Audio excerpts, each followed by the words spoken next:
Baik, selamat pagi semuanya. Saya Sylvia.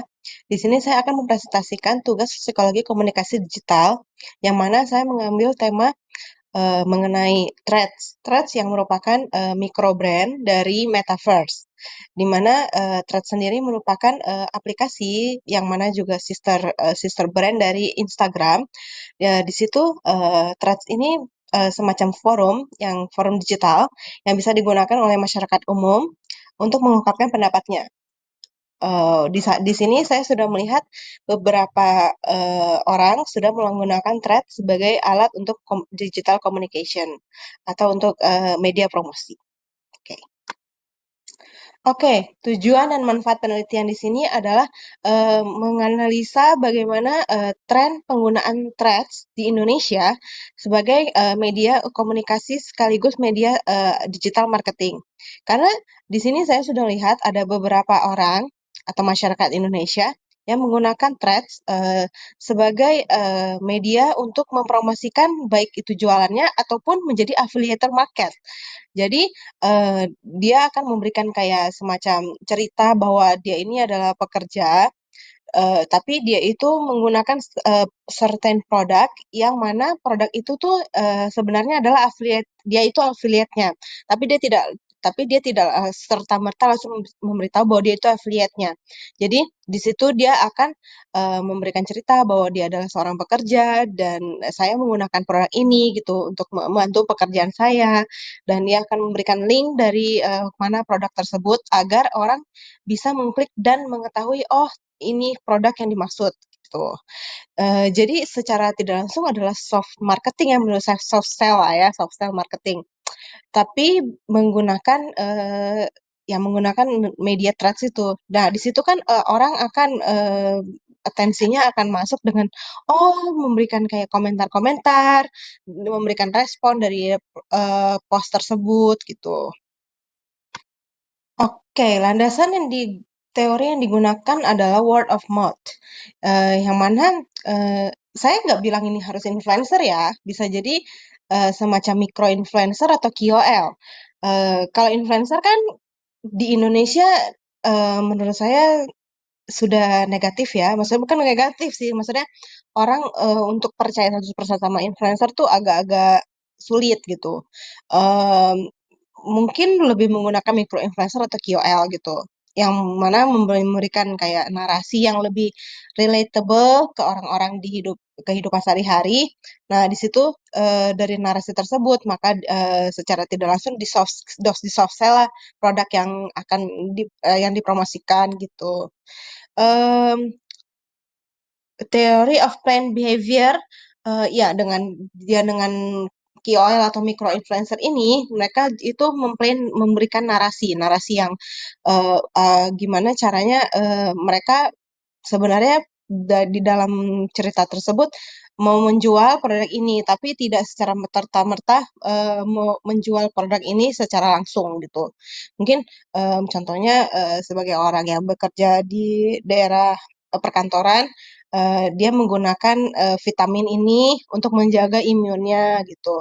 Nah, itu dibuat secara cerita atau dibuat secara thread agar orang itu bisa berkomentar atau berinteraksi dengan KOL ini gitu loh. Eee, Secara tidak langsung si KOL ini memang sedang memasarkan vitamin tersebut, namun tidak secara langsung yang kayak dipromosikan, langsung diiklankan gitu, enggak. Jadi di narasi itu menjelaskan dengan vitamin ini ya imun saya lebih baik. Saya itu juga membantu saya dalam berkonsentrasi atau mungkin menambah zinc, magnesium saya gitu. Nah, di situ Eee, dia tidak langsung jualan, "Oh ini, ini ya, vitamin ini, flash sale buy one get one," enggak. Di sini kalau saya lihat di Threads itu lebih ke orang yang memberikan cerita gitu, dia cerita kalau dia sehari-hari, dia harus bolak-balik Jakarta, mungkin daerah yang lebih jauh, jadi dia menggunakan vitamin ini untuk menjaga imunnya juga melengkapi kekurangan di vitaminnya gitu. Jadi iya, word of mouth theory dan theory of planned behavior itu menurut saya dua-duanya cocok sekali dengan tema ini. Oke, menurut saya itu Threads itu adalah salah satu alternatif branding maupun alternatif untuk meningkatkan sales dalam yang nggak cuman kalau mungkin sekarang orang lebih ke TikTok ya. TikTok itu dari live, dari TikTok Shop itu mungkin lebih praktis. Tapi kalau Threads itu Anda bisa kayak gini. Saya mau beli misalnya apa ya, iPhone 16 gitu. Di Threads itu akan ada orang yang beropini secara gamblang yang ya saya nggak tahu dia beropini secara gamblang atau dia ada kong kali kong dengan orang lain saya nggak tahu tapi ada beberapa orang yang sudah memberikan opini gitu kalau Pro-nya iPhone 16 tuh ini kontranya iPhone 16 tuh ini gitu. Jadi dijelaskan gitu secara gamblang, oh dia ini ya bagusnya di sini, tapi dia juga ada ini ininya. Atau juga di sana juga ada kadang-kadang yang memberikan informasi, oh kalau kamu beli di sini menggunakan ini maka akan mendapat potongan gitu-gitu. Jadi nggak yang terlalu gimana-gimana sulit gitu. Kalau saya bukan maksud saya sorry bukan.